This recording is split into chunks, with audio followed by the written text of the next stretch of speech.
ಆತ್ಮೀಯ H16 news ಅರ್ಥಾತ್ ಸೀತಾರಾಮಗೆ ಸ್ವಾಗತ. ನಾನು ನಿಮ್ಮವ ಆಯೋದು ಮಲ್ಲಪ್ಪ ಜೋತವರು. ಆತ್ಮೀಯರೇ, ಗಡಿ ಅಂದ ತಕ್ಷಣ ನಿಮಗೆ ಗೊತ್ತಾಗಿಬಿಡ್ತದೆ ಏನಪ್ಪ ಅಂತಂದ್ರೆ ಬೆಳಗಾವಿ ಜಿಲ್ಲೆಯ ಬೆಳಗಾವಿ ಆಗಿರ್ಬೋದು, ಚಿಕ್ಕೋಡಿ ಆಗಿರ್ಬೋದು, ಅಥಣಿ ಆಗಿರ್ಬೋದು, ಕಾಗವಾಡ ಆಗಿರ್ಬೋದು, ಮುಂದೆ ಜೊತೆ ನಿಪ್ಪಾಣಿ, ಹುಕ್ಕೇರಿ, ಖಾನಾಪುರ ಇವೆಲ್ಲ ಬಾರ್ಡ್ರ್ ತಾಲೂಕುಗಳು, ಬಾರ್ಡ್ರ್ ಏರಿಯಾಗಳಿವೆಲ್ಲ. ಇಲ್ಲೇ ನಮ್ಮ ಕನ್ನಡ ಪರಿಸ್ಥಿತಿ, ಕನ್ನಡ ಶಾಲೆಗಳ ಪರಿಸ್ಥಿತಿ, ಸರ್ಕಾರಿ ಕನ್ನಡ ಶಾಲೆಗಳ ಪರಿಸ್ಥಿತಿ ಅಧೋಗತಿ ಅಂತೇಳಿ ಭಾಳ ಕನಿಷ್ಠ ಮಟ್ಟದ ಅಂತೇಳಿ ಒಂದು ಮೊನ್ನೆ ಸ್ಟ್ರೈಕ್ ಮಾಡಿ ನಮ್ಮ ಕಿತ್ತೂರು ಕರ್ನಾಟಕ ಭಾಗದ ಯುವಕರು, ಅದರಲ್ಲೂ ಸಾಹಿತಿ SY ಹೆಂಜಿ ಅವರು ಚಿಕ್ಕೋಡಿಯಲ್ಲಿ ತಮ್ಮ ಮನವಿಯನ್ನು ಸಲ್ಲಿಸಿ ಇವತ್ತರಲ್ಲಿ ಕಾಳಜಿ ಮಾಡಿರಿ ಅನ್ನುವಂಥ ಮಾತನ್ನು ಒತ್ತಿ ಹೇಳಿದ್ದಾರೆ. ಅಲ್ಲಿ ಅನೇಕರ ಯುವಕರು ಬಂದು ಹೇಳಿದ್ದಾರೆ. ಕಿತ್ತೂರು ಕರ್ನಾಟಕ ಸೇನೆ ಆಗಿರ್ಬೋದು, ಇನ್ನುಳಿದವರು ಒಂದು ಪ್ರಾಥಮಿಕವಾಗಿ ಅಲ್ಲೇ ತಮ್ಮ ಹಿತ ಪರಿಸ್ಥಿತಿಯನ್ನು ಹೇಳಿದ್ದಾರೆ. ಈ ಭಾಗದಲ್ಲೇ ಈಗಾಗಲೇ ಹೇಳಿದಂಗೆ ನಿಮಗೆ ಗಡಿ ಭಾಗದಲ್ಲಿ ಕನ್ನಡ ಸಾಹಿತ್ಯ ಇದೆ, ಕನ್ನಡ ಉಳಿಸ್ರಿ, ಕನ್ನಡ ಶಾಲೆಗಳಿಗೆ ಅನುದಾನ ಕೊಡ್ರಿ, ಮತ್ತು ಕಟ್ಟಡ ಚೆನ್ನಾಗಿ ಕಟ್ಟಿಸ್ರಿ ಅನ್ನೋದು ಅವರೆಲ್ಲ ಬೇಡಿಕೆಗಳು. ಮತ್ತು ಏನು ಸುಳ್ಳಲ್ಲ, ಸರಿಯಾಗಿ ಅಲ್ಲಿ ಆ ಭಾಗದಲ್ಲೆಲ್ಲ ವರ್ಕರ್ಸ್ ಅಂದರೆ ಶಿಕ್ಷಕರು ಸಿಗೋದು ಕಷ್ಟದ, ಅತಿಥಿ ಶಿಕ್ಷಕರ ಸರಿಯಾಗಿ ಕ್ಲಾಸ್ ತೊಗೊಳ್ಳೋದಿಲ್ಲ, ವರ್ಷ 10 ತಿಂಗಳಲ್ಲಿ 9 ತಿಂಗಳು ಮಾತ್ರ ದುಡಿತಾ ಇರ್ತಾರೆ. ಇವೆಲ್ಲ ಕಾರಣದಿಂದಾಗಿ ಮೊದಲ ಸರ್ಕಾರಿ ಶಾಲೆಗಳಪ್ಪ ಅಂತಂದ್ರೆ ಏನು ಅಧ್ವಾನಗಳು, ಶಿಕ್ಷಕರಿಲ್ಲ, ಮತ್ತು ಇದರ ಹಲವು ಸಮಸ್ಯೆಗಳು. ಯಾಕಂದರೆ ಶಿಕ್ಷಣ ನೇಮಿಸಬೇಕು, ಪಗಾರ ಕೊಡಬೇಕು, ಪಗಾರ ಖಜಾನೆಗಳಿಗಿಲ್ಲ ಅನ್ನುವ ಆರೋಪಗಳು ಹಿಂಗೆ ಸತತ ಇದ್ದಾವೆ. ಈ ಎಲ್ಲ ನೆಲೆಯಲ್ಲೇ ಗಡಿಗೆ ಹೊಂದಿಕೊಂಡಂತಹ ಸರ್ಕಾರಿ ಕನ್ನಡ ಶಾಲೆಗಳ ಸ್ಥಿತಿಯನ್ನು ಸುಧಾರಿಸ್ಬೇಕಂತೇಳಿ ಒಂದಿಷ್ಟು ಜನ ಚಿಕ್ಕೋಡಿ ಒಳಗೆ ಮನವಿ ಸಲ್ಲಿಸಿದ್ದಾರೆ. ಅದು ನಮ್ಮ ಏನಪ್ಪ ಅಂದ್ರೆ ಈ ಚಿಕ್ಕೋಡಿ ಜಿಲ್ಲಾ ಅಧ್ಯಕ್ಷ ನಾಗೇಶ್ ಮಾಳಿ ಅವರಾಗಿರ್ಬೋದು, ಶಿವಾನಂದ ಕುಲಕಾರ್ ಅವರಾಗಿರ್ಬೋದು, ದೇವೇಂದ್ರ ತಳವಾರ್ ಆಗಿರ್ಬೋದು, ಶಂಕರ್ ಪಾಟೀಲ್ರಾಗಿರ್ಬೋದು, ಶಿವಾನಂದ ನೇವನಾಳ್ ಆಗಿರ್ಬೋದು, ಅಶೋಕ್ ಪಾಟೀಲ್ರಾಗಿರ್ಬೋದು, ರವಿ ಪಾಟೀಲ್ ಇಂಥವರೆಲ್ಲ ಕೂಡಿಕೊಂಡು ಹೆಂಜಿಯವರ ನೇತೃತ್ವದಲ್ಲಿ, ಸಾಹಿತ್ಯ ಹೆಂಜಿಯವರ ನೇತೃತ್ವದಲ್ಲಿ ಮನವಿ ಸಲ್ಲಿಸಿದ್ದಾರೆ. ಇದಕ್ಕೆ ಸ್ಪಂದನೆ ನೀಡಬೇಕಾಗಿದ್ದು ಅಲ್ಲಿಯ ಶಾಸಕರ ಮತ್ತು MP ಅಂತ ನಿಮ್ಗೆ ಗೊತ್ತದ, ನಮ್ಮ ಸತೀಶ್ ಜಾರಕಿಹೊಳಿ ಅವರ ಮಗಳು ಪ್ರಿಯಾಂಕಾ ಜಾರಕಿಹೊಳಿ ಇವರೆಲ್ಲರೂ ಇದ್ದು ಗಮನ ಹರಿಸ್ಬೇಕಾಗಿದೆ. ಯಾಕಂದರೆ ಈಗ ಉಸ್ತುವಾರಿ ಸಚಿವರು ಇವತ್ತು ಸತೀಶ್ ಜಾರಕಿಹೊಳಿ ಅವರಿದ್ದಾರೆ, ಮತ್ತು ಉಸ್ತುವಾರಿ ಸಚಿವರು ಅಂದಾಗ ಇಡೀ ಬೆಳಗಾವಿ ಅದರ ಚಿಕ್ಕೋಡಿ ಗಡಿ ಭಾಗದ ಕನ್ನಡ ಶಾಲೆಗಳ ಬಗ್ಗೆ ಮುತುವರ್ಜಿ ವಹಿಸಬೇಕಾಗಿದೆ. ಅವ್ರ ಆದ್ಯ ಕರ್ತವ್ಯವೂ ಹೌದು. ಜೊತೆಗೆ ಚಿಕ್ಕೋಡಿ ಭಾಗದಲ್ಲೇ, ಅಥಣಿ ಭಾಗದಲ್ಲಿ, ಆ ಭಾಗದ ಎಲ್ಲ ಭಾಗದಲ್ಲಿ, ಚಿಕ್ಕೋಡಿ ಭಾಗದಲ್ಲಿ ಇವರು MP ಅವ್ರ ಮಗಳಿರೋದ್ರಿಂದಾಗಿ ಗಮನ ಹರಿಸ್ಬೇಕಾಗಿದ್ದ ಅವ್ರು ಭಾಳ ಆದ್ಯ ಕರ್ತವ್ಯ. ಈಗಾಗಲೇ ಪ್ರಕಾಶ್ ಹುಕ್ಕೇರಿಯವರಾಗಿರ್ಬೋದು, ಇನ್ನುಳಿದವರಾಗಿರ್ಬೋದು ಪ್ರಯತ್ನ ಮಾಡ್ತಾಯಿದ್ದಾರೆ. ಗಣೇಶ್ ಹುಕ್ಕೇರಿಯವರಾಗಿರ್ಬೋದು ಎಲ್ಲ ಪ್ರಯತ್ನ ಮಾಡ್ತಾಯಿದ್ದಾರೆ. ಕನ್ನಡ ಉಳಿಬೇಕಾಗಿದ್ರೆ ಕನ್ನಡ ಶಾಲೆಗಳು ಸರಿಯಾಗಿ ನಡಿಬೇಕು. ಅಲ್ಲೇ ಕೆಲವೊಂದು ಕನ್ನಡ ಸರ್ಕಾರಿ ಶಾಲೆಗಳಲ್ಲಿ ಶೌಚಾಲಯ ಇಲ್ಲ, ನೀರಿನ ವ್ಯವಸ್ಥೆ ಇಲ್ಲ ಅನ್ನೋದು ಇವರೆಲ್ಲ ಆರೋಪ. ಮತ್ತು ಸರಿಯಾಗಿ ಶಿಕ್ಷಕರು ಬರೋದಿಲ್ಲ ಅನ್ನೋದು ಆರೋಪ. ಈ ದಿಸೆಯಲ್ಲಿ ನಮ್ಮ ಶಿಕ್ಷಣ ಪ್ರಿಯ ಸತೀಶ್ ಜಾರಕಿಹೊಳಿ ಅವರು ವಿಶೇಷವಾಗಿ ಅವರು ಇಲ್ಲಿ ನಾಯಕ್ ಫೆಡರೇಷನ್ ಅಂತೇಳಿ ಒಂದು ದೊಡ್ಡ ಸ್ಕೂಲನ್ನು ನಡೆಸಿಕೊಂಡು ಫ್ರೀಯಾಗಿ ಅನೇಕ ಮಕ್ಕಳಿಗೆ ಕಲಿಯುವಂಥ ಒಂದು ಅವಕಾಶ ಮಾಡಿಕೊಟ್ಟಿದ್ದಾರೆ. ನಿಜವಾಗಿಯೂ ಅವ್ರ ಶಿಕ್ಷಣ ಪ್ರೀತಿ ನಾವು ಹ್ಯಾಟ್ಸಪ್ ಹೇಳಬೇಕು. ಆದರೆ ಈ ಗಡಿ ಭಾಗದಲ್ಲಿ ಕನ್ನಡ ಶಾಲೆಗಳ ಬಗ್ಗೆ ಯಾಕೆ ಅವರು ಗಮನ ಹರಿಸ್ತಾ ಇಲ್ಲ? ಸ್ವತಃ ಅವ್ರ ಮಗಳು ಅಲ್ಲೇ MP ಇರೋದ್ರಿಂದ ಈಗ ಅವ್ರ ಕೆಲಸ ಏನಪ್ಪ ಅಂದರೆ ಈ ಭಾಗದ ಕನ್ನಡ ಉಳಿಸ್ಬೇಕು, ಕನ್ನಡ ಶಾಲೆಗಳ ಸಹಿತ ಉಳಿಸ್ಬೇಕಾಗಿದ್ದು ಅವ್ರ ಮೊದಲು ಕರ್ತವ್ಯ.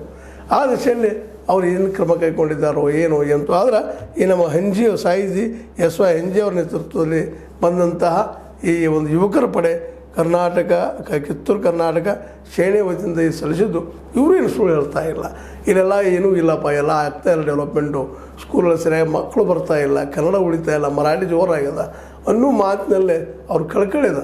ಅದಕ್ಕಾಗಿ ಈ ಕೆಲಸವನ್ನು ಆದ್ಯತೆ ಮೇರೆ ಅನ್ನೋಕ್ಕಿಂತಲೂ ಬೇಗ ತೆಗೆದುಕೊಂಡು ಗಡಿನಾಡ ಕನ್ನಡವನ್ನು ಉಳಿಸುವಂಥ ಕೆಲಸ ನಮ್ಮ ಸತೀಶ್ ಅವರು ಮತ್ತು ಜೊತೆ ಪ್ರಿಯಾಂಕಾ ನಮ್ಮ ಜಾರಕಿಹೊಳಿ ಅವರು, ಅದೇ ಕಾಲಕ್ಕೆ ಇನ್ನೊಬ್ಬರು ಪ್ರಕಾಶ್ ಹುಕ್ಕೇರಿ ಅವರು, ಇವರೆಲ್ಲರೂ ತೊಗೊಂಡು ಮಾಡಬೇಕಾಗ್ತದೆ. ಇನ್ನೊಂದು ಮಾತಿಲ್ಲಿ ಗಮನಿಸ್ಬೇಕಾಗಿತ್ತು, ಇವ್ರ ಜೊತೆಗೆ ನಮ್ಮ ಲಕ್ಷ್ಮಣ ಸವದಿ ಅವರು ಸಹಿತ ಭಾಳ ಮುತುವರ್ಜಿ ವಹಿಸ್ಬೇಕಾದ್ರೆ ಬಾರ್ಡ್ರಿಗೆ ಅದಾರ ಅವ್ರು, ಕಾಗವಾಡ, ಅಥಣಿ ಎಲ್ಲ ಬರ್ತಾವೆ ಅವರು. ಅಲ್ಲೇ ಇವರು ಕಾಳಜಿ ವಹಿಸಬೇಕಾಗ್ಯದ. ಜೊತೆಗೆ ನಮ್ಮ ಜೊಲ್ಲೆ ಅವರು ಕುಟುಂಬದವರು ಸಹಿತ ಬಗ್ಗೆ ಕಾಳಜಿ ವಹಿಸ್ಬೇಕಾಗ್ಯದ. ನಿಪ್ಪಾಣಿ ಇಲ್ಲೆಲ್ಲ ಅವ್ರ ಪ್ರಭಾವಿ ಅದ.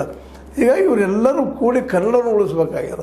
ಇವರೆಲ್ಲರೂ ಜವಾಬ್ದಾರಿ. ಕೇವಲ ಇದು ಸತೀಶ್ ಜಾರಕಿಹೊಳಿ ಉಸ್ತುವಾರಿ ಇದ್ದಾರಂತ ಅವರಲ್ಲ, ಆದರೆ ಅವ್ರ ಗಮನಕ್ಕೆ ತಂದು ಅವರು ಸಹಿತ ಕಾಳಜಿ ವಹಿಸಿ ತೊಗೊಳ್ಬೇಕು ಅನ್ನೋದು ನಮ್ಮ ಒತ್ತಾಯ.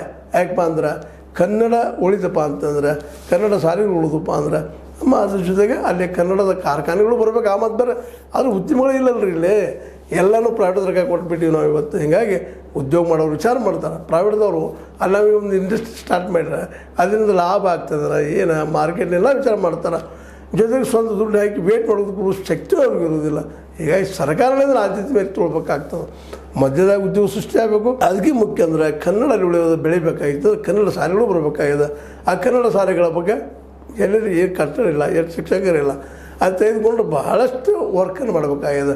ಯಾಕಂದ್ರೆ ಈಗ ನಿಮ್ಗೆ ಹೇಳಿದಂಗೆ ವಿಶೇಷವಾಗಿ ಚಿಕ್ಕೋಡಿ, ಅಥಣಿ, ಕಾಗವಾಡ, ಒಂದು ನಿಪ್ಪಾಣಿ, ಹುಕ್ಕೇರಿ, ಖಾನಾಪುರ ಹೆಚ್ಚು ಕಡಿಮೆ ಎಲ್ಲ ಈ ಏರಿಯಾದಲ್ಲೇ ನೀವು ಸುತ್ತಾಗಿ ಬಂದ್ರೆ ಗೊತ್ತಾಗ್ಬಿಡ್ತದೆ ಮರಾಠಿ ಪ್ರಭಾವ ಎಷ್ಟು ಅದು ಅಂತೇಳಿ. ಅದಕ್ಕಾಗಿ ಅಲ್ಲಿ ಹೋದ್ರೆ ಸಹಜವಾಗಿ ಯಾನ ಪೋರಿ ಆಯ್ತ ಏನು ಶುರುವಾಗಿಬಿಡ್ತದೆ ಪೋರಿ ಪೂರ. ಈ ರೀತಿಯಾಗಿ ಕನ್ನಡ ಮರಾಠಿ ಮತ್ತು ಕನ್ನಡ ಮಿಶ್ರಿತ ಅಂತ ಶುರುವಾಗ್ತದೆ. ಇದರರ್ಥ ನಾವು ಮರಾಠಿಯನ್ನು ದ್ವೇಷ ಮಾಡ್ಬೇಕಂತಲ್ಲ, ನಮ್ಮ ಕನ್ನಡ ಶಾಲೆಗಳು ನಮ್ಮ ಭಾಷೆಯಲ್ಲೇ ಅಸ್ಮಿತೆ ಪಡಿಬೇಕಾಗಿದೆ. ಅದ್ರ ಸಲುವಾಗಿ ನಾವೆಲ್ಲ ಕಾಳಜಿ ವಹಿಸ್ಬೇಕಾಗ್ತದೆ. ಈಗ ಆ ಜವಾಬ್ದಾರಿ ಅಂತೂ ಪೂರ್ಣ ಪ್ರಮಾಣದಲ್ಲೇ ಇವತ್ತು ಈ ಭಾಗದ ಚಿಕ್ಕೋಡಿ ಇನ್ನುಳಿದ ಭಾಗದಲ್ಲೇ ನಮ್ಮ MP ಪ್ರಿಯಾಂಕಾ ಜಾರಕಿಹೊಳಿ ಅವ್ರದ್ದು, ಇಲ್ಲಿ ಬೆಳಗಾವಿ ಭಾಗದಲ್ಲಿ MP ನಮ್ಮ ಏನಪ್ಪ ಜಗದೀಶ್ ಶೆಟ್ಟರ್ ಅವರು ಸಹಿತ ಅಷ್ಟೇ ಜವಾಬ್ದಾರಿ ಅದ. ಯಾಕಂದರೆ ಕನ್ನಡ ಶಾಲೆ ಉಳಿದ್ರೆ ಇವತ್ತು ವಿಶೇಷವಾಗಿ ಅವ್ರಿಗೂ ಒಂದಷ್ಟು ಬರಲಿಕ್ಕೆ ಸಾಧ್ಯ ಅದ. ಹೀಗಾಗಿ ಈ ಭಾಗದಲ್ಲೇ ನಮ್ಮ ಜಗದೀಶ್ ಶೆಟ್ಟರ್ ಅವರು ಮತ್ತು ಅದೇ ಕಾಲಕ್ಕೆ ಲಕ್ಷ್ಮೀಬಾಯಿ ಹೆಬ್ಬಾಳ್ಕರ್ ಅವರು ಸಹಿತ ಈ ದಿಶೆಯಲ್ಲಿ ಇನ್ನಷ್ಟು ಮುತುವರ್ಜಿ ವಹಿಸಿ, ಯಾಕಂದರೆ ಬೆಳಗಾವಿಯಲ್ಲಿ ಅವ್ರ ದಪ ಅದ, ಅವ್ರ ಪ್ರಭಾವ ಅದ, ಅವೆಲ್ಲ ಬಳಸ್ಕೊಂಡು ಎಲ್ಲರೂ ಕೂಡ್ಕೊಂಡಿಲ್ಲ. ಇಲ್ಲಿ ಯಾರು ಹೆಚ್ಚಿಲ್ಲ, ಯಾರು ಕಡಿಮೆ ಇಲ್ಲ, ಇವರೆಲ್ಲರೂ ಕೂಡಿ ಕನ್ನಡ ಉಳಿಸ್ಬೇಕಾಗ್ಯದ. ಆ ದಿಶೆಯಲ್ಲಿ ನಮ್ಮ ಕಿತ್ತೂರು ಕರ್ನಾಟಕ ಸೇನೆ ಏನು ಯುವಕರಿದ್ದಾರೆ ಅವ್ರು ಒತ್ತಾಯ ಮಾಡ್ತಾಯಿದ್ದಾರೆ. ಎಲ್ಲ ಸ್ಕೂಲ್ಗಳನ್ನು ಅತ್ಯಂತ ಸುಸಜ್ಜಿತವಾಗಿಡ್ರಿ, ಶೌಚಾಲಯಗಳಲ್ಲಾಗಲಿ, ನೀರಿನ ವ್ಯವಸ್ಥೆ ಆಗಲಿ. ಯಾಕಂದ್ರೆ ಕಲ್ಲಿಗೆ ಬಂದಂಥ ಮಕ್ಕಳಿಗೆ ನೀರಿನ ವ್ಯವಸ್ಥೆ, ಅದರಲ್ಲಿ ಹೆಣ್ಮಕ್ಳಿಗೆ ಶೌಚಾಲಯ ಇಲ್ಲಪ್ಪ ಅಂತಂದ್ರೆ ಭಾಳಷ್ಟು ತೊಂದರೆಗಳಾಗ್ತವೆ. ಮತ್ತು ಕನ್ನಡ ಬೆಳೆಯೋ ಸಾಧ್ಯತೆ ಕಡಿಮೆ ಇದ್ದಾವೆ, ಮತ್ತು ಮರಾಠಿನ ಹೆಚ್ಚು ಪ್ರಭಾವಿಯಾಗಿ ಬೆಳೀತಾ ಇದೆ ಅನ್ನುವಂಥ ಅವರ ನೋವು ಇದರಲ್ಲಿ. ಅದಕ್ಕಾಗಿ ನಮ್ಮ ಸಾಹಿತಿ SY ಹಂಜಿ ಅವರ ನೇತೃತ್ವದಲ್ಲೇ ನಡೆದಂಥ ಕಿತ್ತೂರು ಕರ್ನಾಟಕ ಸೇನೆಯ ಈ ಪ್ರತಿಭಟನೆ ಕೇವಲ ಪ್ರತಿಭಟನೆ ಅಲ್ಲ, ಇದು ಅಲ್ಲಿ ನೋವು, ಅಲ್ಲಿ ಸಂಕಟ ಅಂತ ತಿಳ್ಕೊಂಡು ಇದನ್ನು ಕಾಳಜಿಯಿಂದ ಮಾಡೋದು ಈಗ ಆದ್ಯ ಕರ್ತವ್ಯ. ಈ ಭಾಗದ ಎಲ್ಲ ಶಾಸಕರು, ಎಲ್ಲ MP ಗಳು, ಅದರಲ್ಲೂ ಮುಖ್ಯವಾಗಿ ನಾವು ಒತ್ತಿರುವಂಥದ್ದು ಅಧಿಕಾರದಲ್ಲಿ ಯಾರಿದ್ದಾರೆ ಅವ್ರಿಗೆ ಹೇಳಬೇಕಾಗ್ತದೆ. ಪ್ರಕಾಶ್ ಹುಕ್ಕೇರಿ ಅವರು ಅವ್ರ ಪಾರ್ಟಿ ಅಧಿಕಾರದಲ್ಲದ, ಗಣೇಶ್ ಹುಕ್ಕೇರಿ ಅವ್ರದ್ದು, ಜೊತೆಗೆ ನಮ್ಮ ಲಕ್ಷ್ಮಣ ಸವದಿ ಅವ್ರದ್ದು, ಇವರೆಲ್ಲರೂ ಒತ್ತಡ ತಂದ ಸಿದ್ದರಾಮಯ್ಯ ಮೇಲೆ. ಅದೇ ಕಾರಣಕ್ಕೆ ನಮ್ಮ ಈ ಭಾಗದ ಉಸ್ತುವಾರಿ ಸತೀಶ್ ಜಾರಕಿಹೊಳಿ ಅವರು ಇರೋದ್ರಿಂದ ಇವರೆಲ್ಲರೂ ಕೂಡೆ, ಮತ್ತು ಜೊತೆಗೆ ಅವರ ಮಗಳು MP ಇರೋದ್ರಿಂದ, ಇಲ್ಲಿ ಜಗದೀಶ್ ಶೆಟ್ಟರ್ ಅವರು ಇರೋದ್ರಿಂದ ವಿರೋಧ ಇರ್ಬೋದು ಅಲ್ಲಿ ಅವ್ರ ನೋಡೋಕ್ಕೆ ರಾಜಕೀಯವಾಗಿ. ಬಟ್ ಕನ್ನಡದ ಉಳಿಯುವಾಗ ಎಲ್ಲರೂ ಒಕ್ಕಟ್ಟಿನಿಂದ ಈ ಕೆಲಸ ಮಾಡಬೇಕಾಗಿದೆ. ಕನ್ನಡ ಶಾಲೆಗಳು ಉಳಿಸೋ ಜೊತೆಗೆ ಕನ್ನಡ ಬೆಳೆಯುವಂಥ ಒಂದು ಬೆಳೆಸುವಂಥ ಕೆಲಸಗಳಾದ್ರೆ ಭಾಳ ಉತ್ತಮ. ಇಂಥ ಸ್ಟ್ರೈಕ್ಗಳು, ಇಂಥ ಪ್ರತಿಭಟನೆಗಳು ನಡೀತಾ ಇರಬೇಕು. ಯಾಕಂದ್ರೆ ಗಡಿ ಭಾಗದಲ್ಲಿ ಏನಾಗ್ತದೆ ಏನಿಲ್ಲ ಗೊತ್ತಾಗೋದು ಇಂಥ ಪ್ರತಿಭಟನೆಗಳಿಂದ, ಆಂದೋಲನಗಳಿಂದ. ಅದಕ್ಕೆ ಈ ಆಂದೋಲನಕ್ಕೆ ಯಾರಾದರೂ ಎಲ್ಲ ಕನ್ನಡಿಗರು ಒಮ್ಮನಸ್ಸಿನಿಂದ ಬೆಂಬಲಿಸಬೇಕಾಗಿದೆ ಅಂತ ಹೇಳ್ತಾ, ಈ ಗಡಿ ಭಾಗದ ಸರ್ಕಾರಿ ಕನ್ನಡ ಮಾಧ್ಯಮ ಶಾಲೆಗಳ ನಾವು ಉಳಿಸುವಂಥ ದೊಡ್ಡ ಮೂಮೆಂಟ್ ಆಗಬೇಕಾಗಿದೆ. ಆ ಮೂಮೆಂಟ ಆಗೋದಷ್ಟೇ ಅಲ್ಲ, ಕೆಲಸ ಅಸ್ತಿತ್ವಕ್ಕೆ ಬರಬೇಕಾಗಿದೆ. ಬರೀ ಮೂಮೆಂಟ್ ಮಾಡಿ ಕೊಡೋದಂಥದ್ದಲ್ಲ, ಜೊತೆ ಕನ್ನಡ ಶಾಲೆಗಳು ಪ್ರತಿ ಹಳ್ಳಿಗೆ ಹೋಗಿ ಮುಟ್ಟುವಂಥದ್ದು, ಮತ್ತು ಅಲ್ಲಿ ಶಿಕ್ಷಕರು ರೆಗ್ಯುಲರಾಗಿ ಬರುವಂಥದ್ದು, ಮತ್ತು ನೀರು ಗಾಳಿ ಇರುತ್ತಿರುವಂಥ ಕಟ್ಟಡಗಳು ಸರಿಯಾಗಿ ನಿರ್ಮಾಣ ಮಾಡಿದರೆ, ಜೊತೆಗೆ ಉದ್ಯೋಗ ಸೃಷ್ಟಿ ಮಾಡಿದರೆ ನಿಶ್ಚಿತವಾಗಿ ಗಡಿ ಕನ್ನಡ ಗಟ್ಟಿಮುಟ್ಟಾಗಿ ಉಳಿತದೆ ಅನ್ನೋದು ಎರಡು ಮಾತಿಲ್ಲ ಅಂತ ಹೇಳ್ತಾ, ಇದು ನಿಮಗೆ ಲೈಕ್ ಆಗಿರ್ಬೋದು. ಲೈಕ್ ಮಾಡಿರಿ, ಶೇರ್ ಮಾಡಿರಿ, ಕಮೆಂಟ್ ಮಾಡಿರಿ. ಜೊತೆಗೆ ಸಬ್ಸ್ಕ್ರೈಬ್ ಆಗೋದು ನಿಲ್ಲಿಸಲಿಕ್ಕೆ ಹೋಗಬೇಡ್ರಿ. S16 ನ್ಯೂಸ್ ಅರ್ಥಾತ್ ಹೇ ಸೀತಾರಾಮ್, ಇದು ಸತ್ಯದ ಕೈಗನ್ನಡಿ. ವಂದನೆಗಳು.